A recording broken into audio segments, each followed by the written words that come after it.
very good. Gemara's in the car. He carries that the whole shas in the truck. That's why they do straight He can teach anything, anywhere, and anytime, right? No, 8 o'clock is good. Then we can do Marav after. If it's good enough, we'll do Shachrit also. Yeah. Shachar Sosa? Yeah. So if you want, tell him we're gonna, maybe we can start at 8. You know, I'll call. You know what I mean? So that we don't end up till 10:30. Start to eat late, and we're gonna. Not me. Maybe you were rare in the Not world. me. I'll call Arnie and Paul. Emails. Rabbi's an email. Yeah, no, I would just find out if Paul's coming, or once I get it, remind me, I'll tell them. Till 9? This is good. I had count how many approximately have. Yes, we'll have a dozen, that's the bottom line, what are we here? I think- 10? With Arnie and Paul, we have a dozen. That's So if you why. tell them 12, we might be like, Why do they need that on? well, they don't need, but they have to set up a table. You can't set up a table for 8, we have 16. They do it all twice in a point. Yeah, no, I know, they do it all the time, but we have to learn it. I'm sorry. It's embarrassing. Okay. No, it's actually fairly impressive that you have them all. I mean, you know. Okay. So we are 28, 28A3, right? That's what I have? Okay. Okay.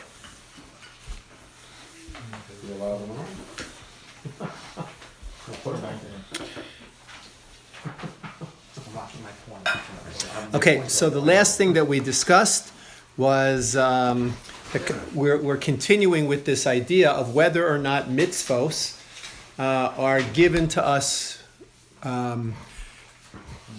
to get hana or not to get. In other words, mitzvos were not given to us for hana. Mitzvos lav lehenos nitenu, meaning that any hana that you get from doing a mitzvah is not considered hana. Right? It's not considered physical pleasure. That's what we say. Okay, that's the idea of mitzvos lav lehenos nitenu. Even though you might get pleasure from the mitzvah, it is not considered halachic pleasure. It's interesting. In other words, you get cooled off, right? It was the same thing that we said, right? That you can tovel in a ma'ayan, you can immerse in a ma'ayan, b'yamei hageshamim, right? In the days when it's rainy and cold, that no problem. You can immerse in the ma'ayan, right? But you can't immerse in the ma'ayan b'yamos hachama. Right. You can't immerse in the ma'ayan when it's hot out.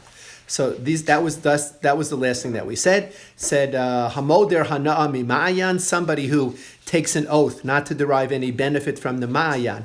Tovel bo tvila shal mitzvah b'yamos hageshamim. Right, in the yamos hageshamim when it's cold, so then he can immerse in the ma'ayan. Right. However, aval lo b'yamos hachama, but not b'yamos hachama, not in the days when it's hot. Right. Why?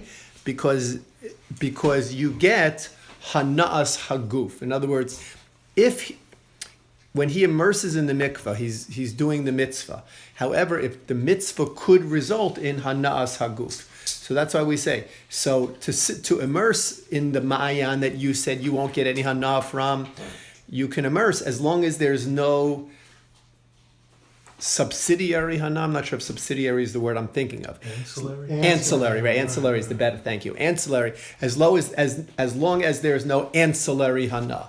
If there is ancillary hana, then I can't do it. All right, then I can't do it. So that's why b'yamos hageshamim we're going into the mikvah. There's not going to be any ancillary hana because it's cold out, right? I'm going into this ma'ayan. I'm going into this spring. Right. I'm going to freeze cold, right? But in the b'yamos hachama in the summertime when it's hot, and I go into the ma'ayan, even though I'm doing a mitzvah, there is ancillary hana from it. That's a good word. Thank you, Norman. This is the case where you take a vow to refrain from something. Right. Correct. In other words, if it's a mitzvah, it doesn't count against how. The following case to Avuha, to Shmuel's father. Ka'af'u va'achal matzah. Right? That if a person was coerced into eating matzah, yotza. What's the halacha? You still ate matzah. right? You fulfilled your obligation of eating matzah. Now, you could say that anytime you eat matzah, you're being to. coerced, I mean, right? No, you know, right? What do they mean by being coerced? First of all, obviously on Pesach. Correct. Right. Somebody's Does that mean- holding you down, putting the matzah in your mouth, holding your mouth closed. So, rubbing your, right, you like have a no dog in your choice. I mouth. was just trying to prove a point. right, I right. understand. They're force feeding you matzah, right? They're force feeding you Against matzah. you. Okay. So the halacha is yotze. Don't say. Okay, that's what they sent to Abuha de Shmuel, Yatza. So asks the Gemara, kafa'u man, right? Who forced you to do this? Ilema kafa'u shade. If you want to say what forced you to do this was a demon, the devil made me do it, right? It was a demon, meaning Does that work? what? But the devil made me do it. I'm just... Well, we're going to see, all right? In other words, right, what are you saying? This is from Mitch. Right? What are you saying? You're saying, right? Kafa was shade. In other words, the reason you say you ate the matzah, I don't even know I ate the matzah. I was possessed with a demon at the time, right? The exorcist, right? So says the Gemara, no, it can't be that. Why? Because V'hatanya, we learned the following: itim chalim, itim shota. Right? There are times when a person is normal, and there are times when a person is a shota, meaning he's not normal, You know, right? Deranged. What? Deranged is the word. Right. So times where he's stable, sane, and times where he's insane. So what do we say about such a person? Kishahu chalim, when he's sane. So then harehu kipikeach lechol devarav. What does it mean? That when he's sane, he's obligated in all mitzvos. However, kishahu shota, harehu kishota lechol dvarav. When he's insane, what do we say? Same for everything. He's insane for everything. So Do they mean the word insane the way we think of the word insane? Because, like, I'm thinking there are two times, like, when you're sort of exempt from some mitzvahs. One is when you're chassan, you're getting married, and the other is. you're not suggesting that getting married is insane. No, is it? I'm not. That's what I'm saying. It's not insane. And the other is like when you find out when someone dies, immediately. Well, not just while you're a Nobel, but No, but before, immediately right. Before the burial. Before the burial, Right. All right. So those are all different reasons why you are exempt. Yes, you are exempt. Because there's an emotional. No, not because there's an emotional Other anything. mitzvahs to do. Yeah. Right? It's a halachic Right. incompetence. It has nothing to do with emotions. Right. You're getting married has nothing to do with emotions, and when somebody dies has nothing to do with emotions. It has to do with a very strict, literal interpretation, halachic interpretation of osek b'mitzvah pater min mitzvah. That when you are involved in one mitzvah, you are exempt from any other mitzvah. All right. So when you get married, you are osek b'mitzvah, or you're supposed to be osek b'mitzvah. What's the mitzvah? Getting married. Getting married. There's no mitzvah to be married. Poor Alush. Peru or vu. The mitzvah, right? Getting married is a Requirement. step Recommended. toward a recommended step towards Peru or vu, right? It's a recommended step, right? It's a recommended step to Peru or vu. So the idea is that a chassid who has a tirdas hamitzvah, right? In other words, he's been in yeshiva his whole life, right? He's not exactly sure what's going to happen and whether he's going to be able to do whatever he's supposed to be doing, whether he's going to be able to Peru and Orvu. So he's got a tirdas ha-mitzvah. It's weighing him down. So under those circumstances, what we say is osek b'mitzvah, pater min ha-mitzvah, right? He doesn't daven. Why? Because he has this tirda, this worry about performing the mitzvah of Peru or Orvu. What about when someone dies?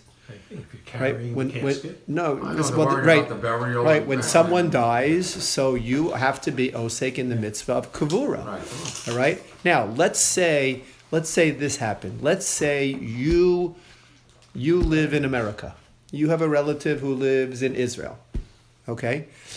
You get a phone call But the person is that the person in Israel died. You are emotionally devastated, but you're not going to Israel for the Levaya, right? You're staying here. You can you can begin sitting Shiva right away, and you then become obligated in all mitzvos like anybody else who's sitting Shiva. In other words, that period of aninus can be almost instantaneous, almost, Very short, brief. it can be very brief. Before they're buried in Israel? Even before they're buried in You Israel. can be sitting here. Correct. Even before they're buried in Because you're Israel. not gonna be involved with the burial. Because you're not Right, obligated, you're right. not So, for responsible. instance, we have situations where somebody dies and they're going to get buried in Israel, and somebody's going with the body, but the other people are not going with the body. So it all depends on who's going with the body. So if we say that the Gadol Habayis is going with the body, right? So then Shiva is determined by that person, okay? But if not, so then people who are remaining behind start to sit Shiva as soon as the cargo doors of the terminal close. Meaning as soon as they no longer have anything to do with the mace, then they start to sit Shiva once they've handed that over to someone else. If I hand over the mitzvah of Kavura to someone else and they're the ones who are responsible for it and I'm no longer involved with it, the laws of Shiva now apply to me, not the laws of Anina. So has nothing to do with emotions, right? I mean, not that it's not an emotional time, right? Obviously getting married is an emotional time and someone dying is an emotional time. I'm not denying that there are emotions that are there, but what I'm saying is the reason you're exempt from mitzvos is different. The reason you're exempt from mitzvos is because you're osek b'mitzvah. Now, when it comes to what we're saying here, we're saying that a person who is insane, meaning a person who does not have his faculties, who is not able, let's say, to distinguish between reality and fantasy, right? So such a person is exempt from mitzvos. That's a sickness. The person is exempt from mitzvahs. Now, if a person is always insane, right? So then he's always exempt from mitzvahs. We talk about the Gemara is replete with references to a person who's a shota, right? So shota doesn't just mean fool. I mean, we all know people who are foolish. Right. Shota doesn't mean you're foolish. Shota means you are mentally imbalanced. That's what shota means. And a person who's mentally imbalanced is not obligated in mitzvos, right? Just like a katan is not obligated in mitzvos, right? But can they do mitzvos if they choose, or they're Do they get like a proscribed? mitzvah for doing it? They actually can prescribed. do the They can mitzvah, perform, obviously. they can perform the mitzvah, but it's They not don't get any, considered. like, credit. It's not right. If a They don't 3-year-old fall kid, involved, if a 3-year-old kid keeps Shabbos, it's not considered as if he kept Shabbos. Well, what about if he says a bracha on food? Right. That's all midin chinuch. In other words, we tell our 3-year-olds, we start teaching them to say brachos. Why? Not because they're obligated to say brachos. They're not obligated to say brachos until they're 13. Shota cannot be a 10th man for me. Because Can he give tzedakah? He's exempt from tefillah, right? Can Well, he he's give? exempt, but that doesn't Except that he mean... can't be counted for. He doesn't if count. you have Correct. 9 people, That's you can't cor- count him as a 10 man. if he's a shota, he can't be counted. Just like if he was a katan, he couldn't be counted. Right? If it's a 5-year-old boy who's sitting there, you have 9 and a 5-year-old boy, you can't count him for a But minute. a chatan cannot even make a bracha on an apple, correct? Or they can. So a chatan who is, he's not mentally imbalanced. Right. Right. It's a temporary. It's like a temporary restraining order. In other words, Right. because Temporary right, suspension. he's in a temporary state of Suspension. That's it. He's not obligated. tumult. Right. Let's say, Right. right. So the But if he question makes is, a bracha, no. So the question is, well, he has. In other words, there's certain things he's exempt from, and certain things he's not exempt from. So obviously, he has to make a bracha. He's not exempt from all mitzvahs, right? When the idea of osek b'mitzvah pater min ha-mitzvah means you're only pater from certain mitzvahs, right? Depending upon what's going, you're pater from certain mitzvahs. Like the guy Right. going to the funeral, you don't have to stop and daven. And these Right. kind of So things. so let's say that the chassan says it's okay, I can daven.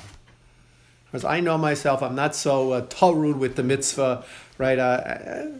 I don't know what I don't know. I'm not worried about it, right? So he wants to daven. Okay, he can daven. Okay. Isn't that why we don't... And he counts for a minute. Yeah, also, if he was davening, he didn't say taflin. And the minute you can't say taflin, right, with the chassan in the room, I understand. We don't say tachanun when the chassan is davening. Yes, okay. So for the he- whole first week. Right. But that's not midin. That has nothing to do with osek b'mitzvah pater min But ha-mitzvah. it tells you that he is allowed to go to the minyan. Yeah, for sure. Yeah. For sure. Just that night we say he's pater. Okay. So He's pater from Kriya the Shema. insanity defense is sort of hinted here. The insanity defense actually, according to halacha, seems to have grounds. In other words, well, I mean, it seems How to do you make have, that wait a up? second, Who wait a second, decides? wait a second. It seems to have grounds, let me clarify that. Meaning that if you are insane, you're not obligated to do mitzvos. Right. Does that mean that you are responsible for exempt? faith. Does that mean that you are exempt from punishment? Right. Right? If you do the wrong, you're not obligated to do mitzvos. Doesn't mean you're allowed to do the wrong thing. Because if you don't know, Yeah, how can you tell him he's not? How do you want that you're gonna have? Yeah, I mean, Consequences, it right. would seem to be that there is grounds If he doesn't for get this credit insanity for keeping defense. Shabbos, how can Seems he that there are be grounds for this insanity violating defense. You know. Okay, so so who forced this guy to eat matzah? So if he did it in a state of being mentally imbalanced, in other words, he heard voices, Right. He couldn't be he heard Mekayim voices mitzvah anyway. telling him to eat the matzah. He didn't want to eat the matzah, but he heard voices saying, if you don't eat the matzah, I'm going to kill your mother. You know, whatever it is. And he went ahead and ate the matzah, and that's what we're asking, right? So then the question, that can't be what we're asking. Why?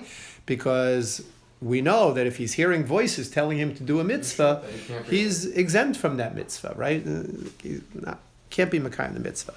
All right? So what must we be talking about? So Amar Rav Ashi says, Shekafuhu Parsim. Right? The Persians did it. Right? What does he say? I can understand that completely. Right?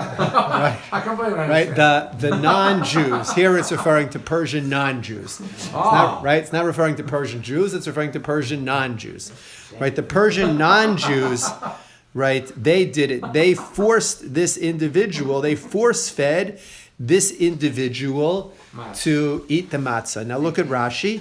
Rashi, about, a fifth of the way up from the bottom. Rashi says, Shekafuhu parsim, v'af al gav shelo niskaven latzeis yedei chovas matzah, beleil rishon shal pesach yatza. In other words, they're force feeding him the matzah. He has no kavanah to fulfill the mitzvah. Right. They're force feeding him the matzah. Right. Nevertheless, what do we say? He's yotzei. He's yotzei, right? He has fulfilled his obligation. So Amar Rava. So Rava says, Amar Rava, Zos Omeres. From here we learn, says Rava, Hatokeya Lashir, that a person who is blowing the shofar lashir. What does it mean, blowing the shofar lashir? He's playing music. Now, it just so happens that the musical notes that he's blowing on the shofar are exactly the tekiah, right? He's not blowing it with the intent to fulfill the mitzvah. He's blowing it because he likes the sound. He remembers when he was a kid. He remembers the sound, and he picks up the shofar and he says, let me see, can I make those sounds? And sure enough, he makes those sounds, meaning he's not doing it to be yotzei the mitzvah. He's doing it lashir. He's doing it simply to make musical notes on the shofar. So Amar Rava says, we learn from this that hatokeya lashir yotza, right? That he has fulfilled his mitzvah. So says the Gemara, right? The Gemara says pshita, right? Of course, right? Of course, hainu hach. It's the same case. In other words, the guy who's swallowing the matzah, right? He doesn't have intention to fulfill the mitzvah, and yet what do we say? He fulfills the mitzvah. So the guy who's blowing the sounds of the shofar, he doesn't have intention to fulfill the mitzvah. He fulfills the mitzvah. It's the same case. Hainu hach. It's the same case. So the Gemara says, nah, not so fast. Not so fast. Mahu detema. You might have thought hasam there by the case of the matzah. Achol matzah, what happened, bottom line? The bottom line is he physically ate the matzah. How do we define physically eating? It went into his mouth, it went down his throat, into his stomach. That is considered physically eating. If you do that, right, that is considered derech achila. He ate. He might not have wanted to eat, but the bottom line is he ate. And Amar Rachmana, right? That's what the Torah says, right? Torah says, eat matzah, v'ha'achal. And what happened? And he ate the matzah. In other words, when it comes, so you might want to differentiate between these two cases. You might want to say, when it comes to the case of matzah, what does the Torah require from us? The Torah requires from us a ma'aseh achila. Torah says, eat matzah. What do you say about this guy who was force-fed? Yeah. He ate the matzah. Bottom line, he might not have had the kavanah to fulfill the mitzvah, but he ate the matzah. On the other hand, Chavches Amud Beis, right? Aval hacha, but in our case, in the case of the shofar, you might have said it's different. Why is it different? Because zichron trua ksiv. What does the pasuk say? The pasuk says that this sounding of the shofar needs to be a zichron trua. What's a zichron trua? A remembrance of the trua, meaning that it has to click. Right? It has to be in such a way that it reminds us of something, meaning that you have to be paying attention to it.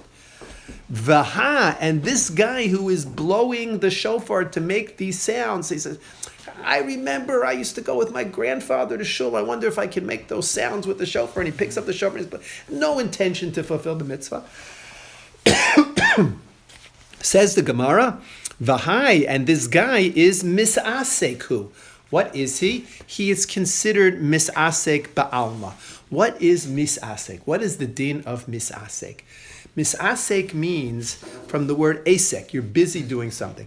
Misasek means you are preoccupied, you're doing something. So it actually has an interesting ramification for Shabbos. So if you're walking home from shul and somebody has a light on a motion detector, you have no idea, right? And you trip the light, the light goes on, right? The light goes on.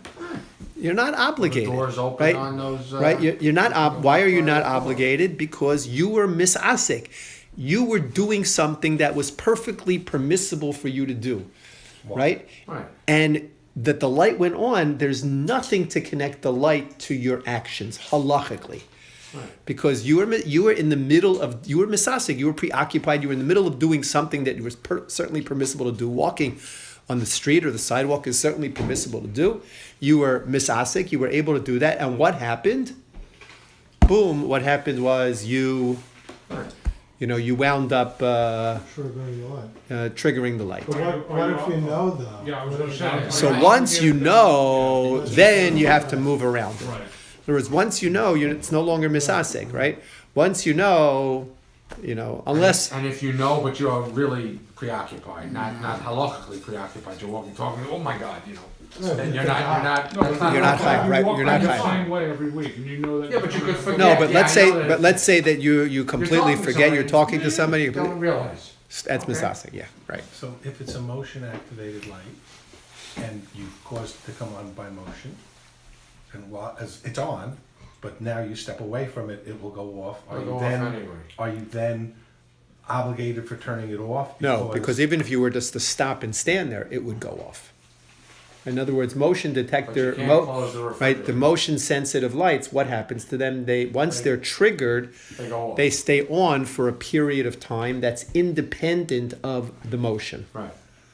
and then they go off, right? So your being there is not making. Once that light has gone on, your You being are there, extending how long it right? stays on. Your being there is irrelevant, right? I'm not sure that that's. It'll is take that, a couple of steps. I'm not sure that's accurate. In other words, I Well, think it could once be. it goes on by timer, and then If it you're walking right. slowly Some and of them after 10 every seconds motion- it would have gone It's off, body and you keep it on for 15. It's body heat in motion, so then if No, it but goes don't you off set and the you know setting about it, beforehand how long you're it's really gonna stay on? stuck. Let's Yeah, say you're somebody still does in that. If you're So it's still set for in 10 the, The zone. It takes you 15 seconds. that to might walk be a through. problem. Lights Wait are for the off. next guy to walk I'm not- past. I'm not- Yeah.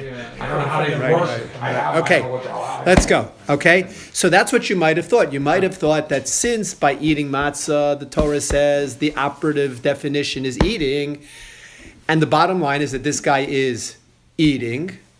Okay, so what would we have thought? We would have thought it's chayiv, right? But here he's not different. But here, what do we say? Here by the sounding of the shofar, it says zichron trua.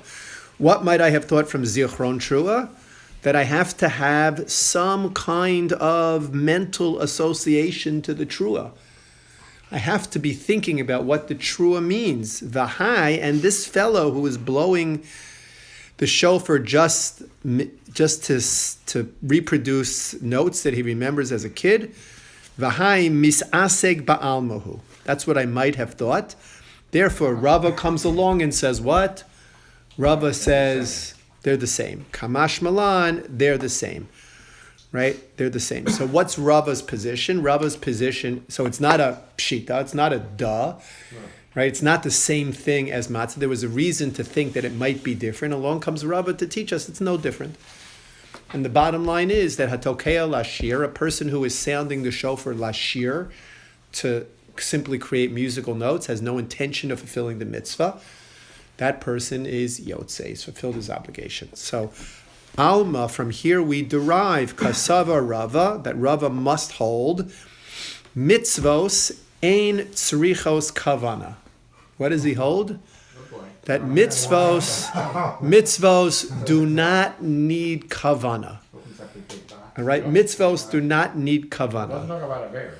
What does that mean? Mitzvos do not need kavanos. Mitzvos einon or ein tzrichos kavana. Well, you don't have to intend the That's result. certainly preferable. Okay, so it could be a couple of things. Number one, does it mean that mitzvos that you can fulfill the mitzvah even if you have no intent to fulfill the mitzvah? That's one possibility, because the guy who was force-fed the matzah, he had no intent to fulfill the mitzvah.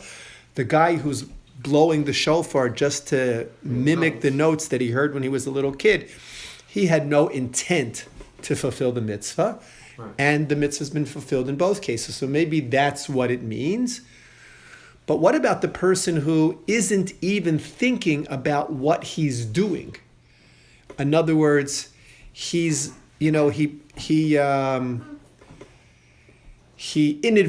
picked up the shofar in his hand and he inadvertently coughed. And it just so happens, as he coughed, he instinctively raised his hand to his mouth, And he did a cough. and the cough came out as tekiah. I want to be Right? Is he yotzei with that tekiah? In other words, he had no intention even to blow the shofar. When we say mitzvos einan tzrichos kavana, how do we define kavana? Do we mean kavana to fulfill the mitzvah, or do we mean kavana to do the act? In the old shtetls of Europe, when they were branching out and Zionists like Guda and everything was going on, socialists, some of the old-time socialists were radically atheists. They would learn Torah and Gemara because it was fun to argue and banter and fight with each other while eating a ham sandwich. And it was... And smoking a cigar on Yom Kippur. Yeah, and are they learning Torah? I mean, are they learning Torah? They had no kavanah, they had...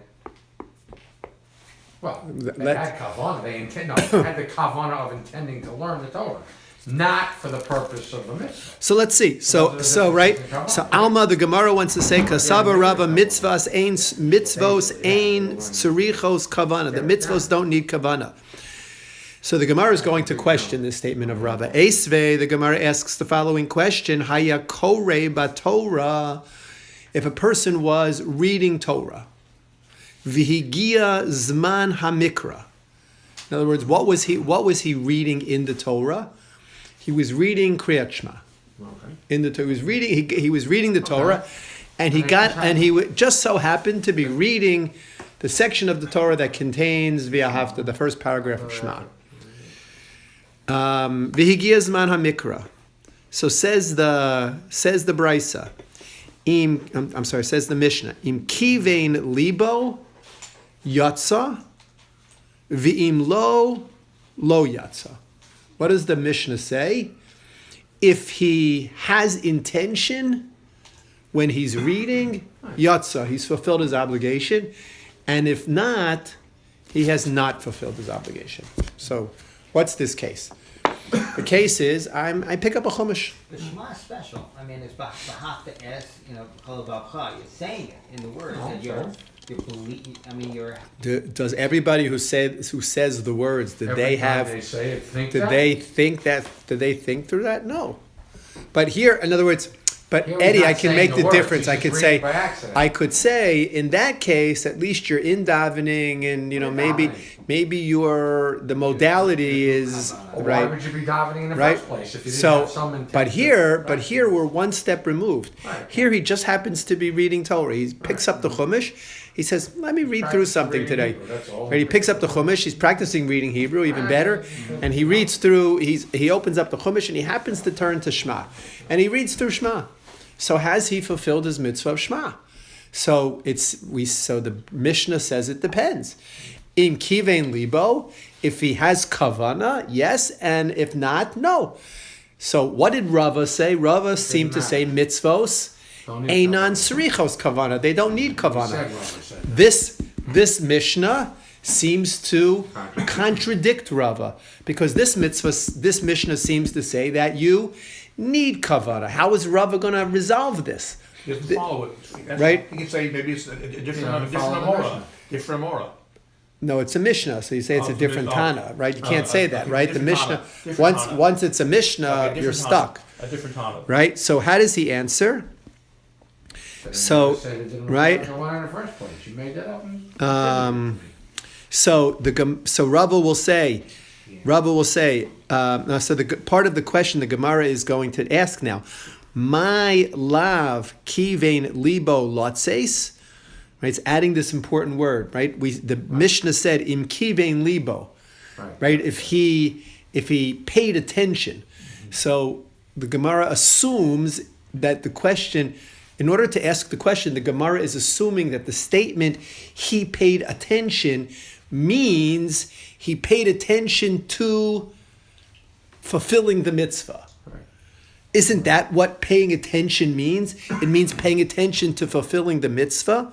My lav kivein libo latses. Isn't that what it's referring to? So Rava will answer, and he'll say, no, it's not what it's referring to at all. Kivein libo means he pays attention, likros, to read. Nice try, Rava, but it doesn't seem to work. Why? Likros? Hakakari, right? What's the case? He's reading. The case is, what do you mean he's paying attention to reading? We define the case as he's reading. So is he reading by accident? Can you read by accident? Rava, what are you talking about? So Rava answers and says, Bekore lihagia. What is he doing? He's being kore lihagia. So here's an interesting, a sofer who reads, right? When a sofer, in other words, we know that the Torah is not written with vowels. Right. So how do we know how to pronounce certain words? How do we know how to pronounce the words? We have a Masorah as to how the word is supposed to be pronounced.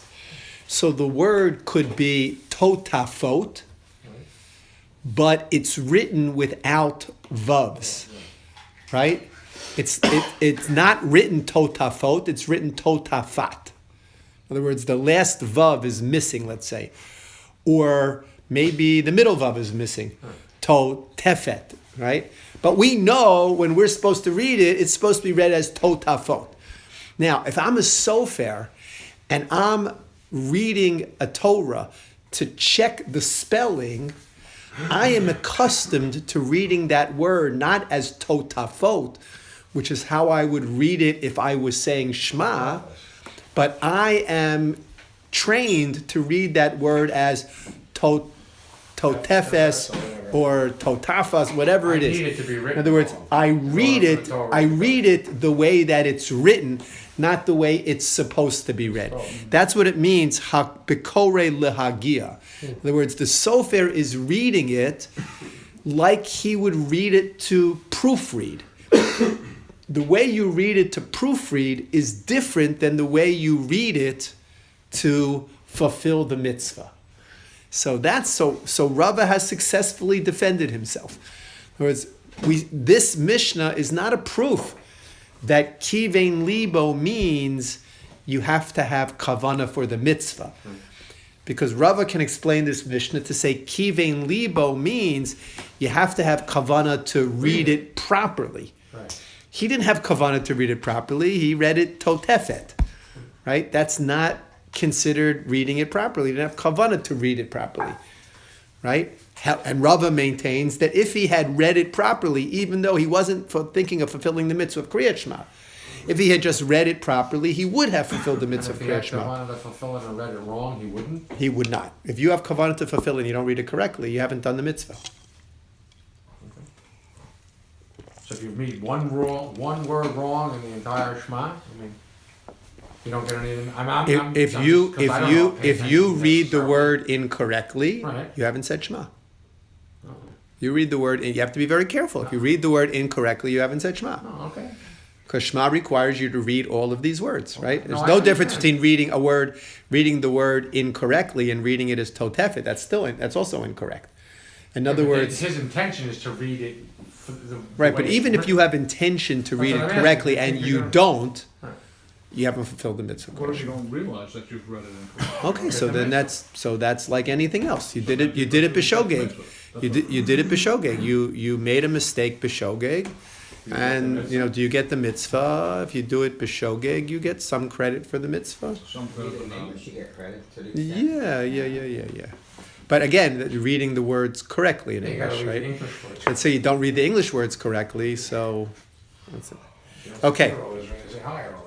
Okay, so Tashma. Okay, so now the Gemara, right? So we're not letting Rava off the hook so easily. The Gemara is not letting Rava off the hook so easily. We're coming back with another question to Rava. Tashma. Here's the case. Remember, we're questioning Rava's position of mitzvos einon serichos kavana. So Tashma, let's learn the following case. Haya over achore beis hakeneses. O shahaya beso samuch lebeis hakeneses.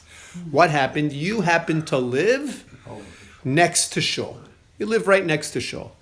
Literally, if you open the window, you open your windows and the shul windows are open, you can hear everything that's going on in shul.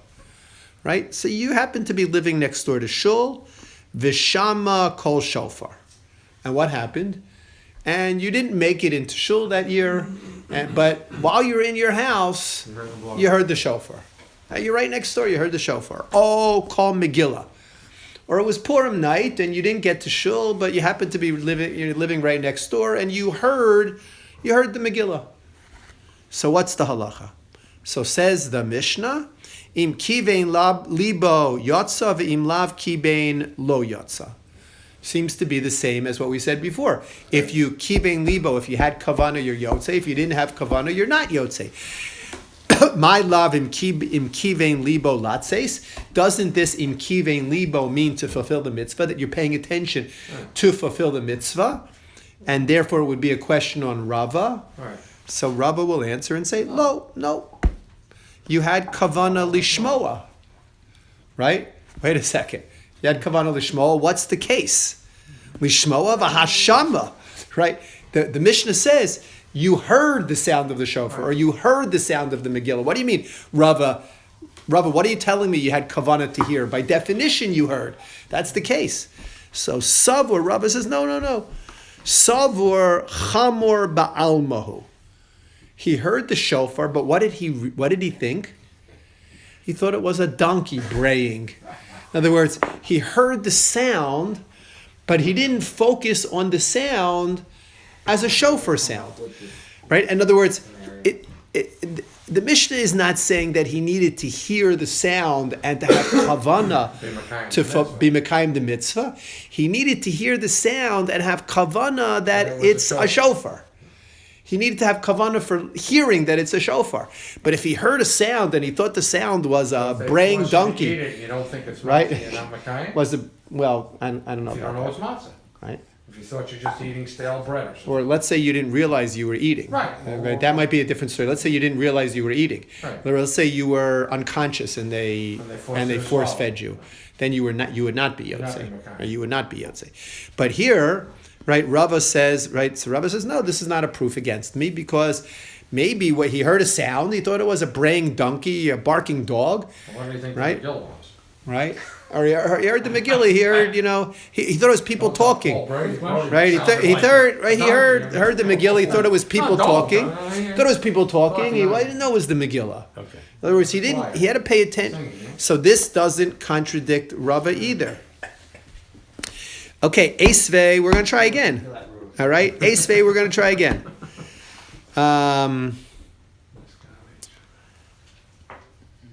All right, where am I? Okay. V'hashama savor chamor ba'almahu. Esvei, here's the following question. Niskavein shomeya v'lo niskavein mashmiya. Let's say that the person who was listening to the shofar, the guy in the pews, right? The guy who was listening to the shofar, he had kavana to fulfill the mitzvah. But the mashmiya, the one who was sounding the shofar, he didn't. He was simply, he was blowing the shofar. The guy reading Right. Megillah just Right. thinks he's reading. Right, he was blowing the shofar here to see how loud he could be, but he didn't have kavana specifically to fulfill the mitzvah. Or mashmiya, the person who was sounding the shofar had kavana. Velo niskavein shomeya. In other words, one of the pair was missing kavana. So the halacha is lo yatsa. Right? Neither one. No, the one who didn't have kavana. No, I'm sorry. Lo yatsa. Meaning in the case. Right. Both have kavana. Well, yeah, but that's not 100%, because if the mashmiya had kavana, but the shomeya didn't have kavana, the mashmiya is yotze. Really? Right? So it says lo niskavein. When we say here lo yatsa, we're talking about the only way in which they can both be yotze is ad sheyiskavein shomeya umashmiya. Right? In other words, it's not a. What does that tell us? How can two people be this kind if one doesn't intend to be? The only way they can both be is if they both are? No, that's not what it's saying.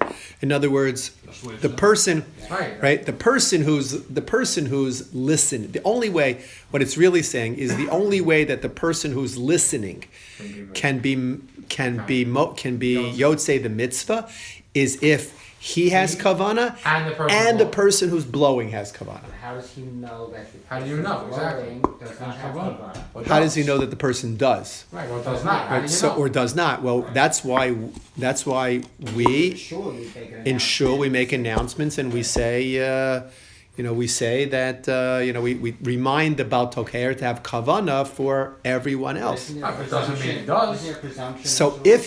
So in shul, right? If you're blowing it for someone else, there's a presumption that you're doing this for the mitzvah, and you're including anybody who hears it because you realize that this is your responsibility.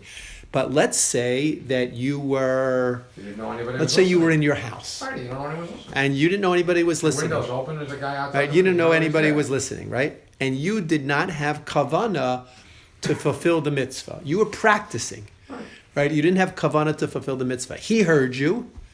He heard a shofar. He had kavana. He's not yotzei. And the only He doesn't know that, He right? doesn't know that. He thinks he can be. Right? He doesn't. heard. Right? He doesn't know That's the that. risk you take. You have to learn. He has to Why you learn. gotta go to shul. Right? He has to learn this They Gemara. say. But Eddie, we're not interested. We're not interested in the bottom line whether he's fulfilled his obligation. We're interested in the principle. Right? What's the principle that we derive from this? The principle is, in order for the guy who's listening to be yotzei, the guy who's blowing has to have in mind, right, to be yotzei as well, right, to be yotzei and to be motzi him. Okay, so the Gemara is now going to derive the following from this case. Bishlama, certainly niskavein mashmiya velo niskavein shomeya, that if the person who's blowing the shofar, he has kavana, but the person who's listening doesn't have kavana, so kasavur, it's the same as the case where he thought chamor ba'almahu. It's the donkey braying. In other words, the person who's listening doesn't have kavana. So of course, he's not paying attention to the shofar. It could be it's the same case as the donkey. He thought that he was listening to a donkey. Ella, but the other case, what about this other case? Ella niskavein shomeya velo niskavein mashmiya. right? The Shomea has kavana, but the Mashmiya doesn't have kavana. In other words, how is that possible? According to the way Rava has been explaining things, having kavana means understanding that this is the sound of a shofar. Right. Not having kavana to fulfill the mitzvah, but paying attention and saying, oh, that's the sound of the shofar.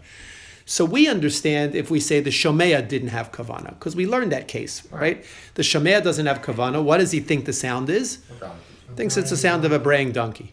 But how is it possible for the mashmiya, for the guy who's blowing the shofar, how is it possible for him to be blowing the shofar and yet not have kavana for blowing the shofar? And he only has to have kavanah to blow the shofar, not to be Right, mitzvah. because this is coming to contradict Right, Rava. right. So Rava's idea of kavana. Whenever it says kavana, according to Rava, it's kavana to Yeah. actually be blowing the shofar, right? So I understand the guy who's listening might not have kavana; he might think it's a donkey, but the guy who's blowing, what does he think it is? What does he think he's doing? He's blowing a shofar. When you blow shofar, when someone's a Baal Tokea, he's blowing it for people. He's blowing it for himself and for And people. for the people that are there. Right. But unless he was saying to himself, okay, I couldn't make it to shul today, I'm going to say the bracha and blow it to myself at home, let's say, he always does it primarily for an audience. Any other time he would be practicing. And he knows he's That's what Eddie was saying before. practicing. The circumstances of shul seem by nature to dictate Correct. that he has kavana. But that's not what the Gemara is asking here. The Gemara is not talking about kavana to fulfill the mitzvah. I understand that. Okay. But Gemara is not talking. The Gemara is. This is a question against Rava. Rava's whole thing of kavana is you don't need kavana to fulfill the mitzvah. Rava just says all you need is to be doing the deed. Do you know you're blowing a shofar? Correct. What do you think you're doing when you pick the horn up? Right. So basically, so the Gemara say, according to Rava, what does this guy think he's doing? He picked up a horn and put it to his Right. mouth. He and picked blew up. it. What Right. does He picked think up the it is? shofar. He put it to his mouth. He blew the sounds. Right. So Like, what does he think he's doing? like what does he think? What does he think he's Practice, doing? He knows he's blowing the he shofar. knows what right, but he knows. So how does he lack? Okay. He knows what he's Says the Gemara. Right, he'd be exactly. Says the Gemara. Right. Lo niskaven. Right. Niskaven shemea velo niskaven mashmiya. Heichi mishkachas la. How can you possibly create this scenario? Right. So the Gemara says, Lav bitokea shir. Oh, I have an answer. What's the answer? The answer is why is he blowing the shofar? He's blowing the shofar to simply as a musical instrument, Oh, what, he still knows he's blowing right? the shofar. But He thinks he's it's a not trombone. What difference? right. But he's not blowing the sounds. In other words, he's not blowing the shofar per se. He's simply tokea lashir, right? Wouldn't that fit the case? No. Why not? Because Rava's position is, you only have to know what you're doing. You have to know you're eating. You only have to know that you're hearing a shofar. Okay. You only have to know that you're blowing. So a now shofar. explain- When you pick up a horn and you put it to your mouth, and even if you don't blow the notes, you can't be. Okay, If you're so- not blowing the right okay, notes. so- if you hit on them by accident, you still know you're blowing So the shofar. explain this case according to Rava. Explain the case of You can't. That's the point. no. The Gemara is saying you can. Well, how? He's saying Right. Well, you it's don't as really if know it's what a- the person it's is as if- thinking. Wait, It's as if it's a kazoo or something. Like Right. it's any kind of Right, blow- so the blow Gemara- instrument. No, so let's say that's what Tokea Lashir is. So the Gemara says the only possible explanation we can come up with is that this person is blowing the shofar. He's Tokea Lashir. He thinks he's blowing a kazoo. Right. But it is Tokea Lashir. It's just a musical instrument. Right? It's not a shofar in his mind, it's just a musical instrument. That's the only possible scenario we can come up with. But that's not good for Rava. Why? Because what did Rava say earlier about Hatokea Lashir? Yotze. So here it would be Hatokea Lashir would be Eino Yotze. So that's why it's being brought, that's why it's a Meisve. Right. In other words, the Gemara is saying, isn't that what this scenario is? This scenario is a case of Tokea Lashir, and this Mishnah says he's not Yotze, but what did Rava say before Tokea Lashir? He is Yotze, so the Gemara answers and the Gemara says no. The Gemara says no. Dilma dekaminabach nevuche. Go ahead, look at the English, see what it says. Right. What does it mean? he was making barking noises. Barking noises with the shofar. In other words, Unintentionally, no sound. right? Proper He door. picked up the shofar. What was his kavana? His kavana was to get his dog going nuts. So he blew into the shofar, and what was his intention? His intention was to make barking noises. That was his intention, was to make barking noises through the shofar. It just so happens that his barking noises came out Tekiah, Shvarim, Trua, right? Whatever, right? Right? But that's what his intention was. If that's what his intention was, so he didn't have intention to sound the shofar, to make musical notes from the shofar. He simply intended to make barking noises. Right? That's how we will say that that's how Rava will answer that this is not a kasha, this is not a problem against Rava. This is not a meisvei against Rava. Okay, we'll stop here. We'll yeah, but you don't have to don't bring your Gemaras next week. I'll Xerox the page. Okay? Right? We're gonna, while it's still fresh in your minds, I like to at least get a little further. Right? So we will learn next week. Right? While you're eating, we'll learn, and then we'll have our siyum. Okay.